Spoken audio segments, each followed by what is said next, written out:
ቤቢ ሰለሞን ይባላል። ለኔ አዲሱ ፍቅረኛዬ ነው። ላንተ ደግሞ አዲሱ የእንጀራ አባት ነው። ምን ማለት ነው እንጀራ አባት? ማይ ያባታልኛ እንዴ? የዛን የማይረባ አባትህን ስም እዚህ ቤት ደግመህ እንዳትጠራ።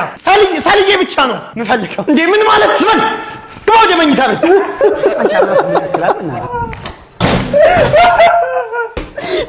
በደሉሃ ጥራት አባትየውን ጥራው። ሄሎ አባዬ፣ እማዬ አዲስ እንጀራ አባት ይዛል ሊመጣች። እሺ ማትረባ ሰዓቱ ደርሷል። እንግዲህ ምን ማድረግ እንዳለበት ታውቃለህ? አዎ አባዬ። እሺ ምን አድርጎ ነው የሚፈጽመው? ሊቆልፈው ነው። ምን አባታ ፈጣን ምንድነው? አረ ሁለቱንም ምንድነው ያደረኩት? ሄሎ አባዬ፣ አረጋዋለሁ። ጀግና የኔ ልጅ፣ አሁን መገናኛ ሰዓታችን ደርሷል። ቁጭ ብለህ ጠብቅ። አባቱንም የእንጀራ አባቱንም ኳ እጄን ወደ ላይ ልጄ አባዬ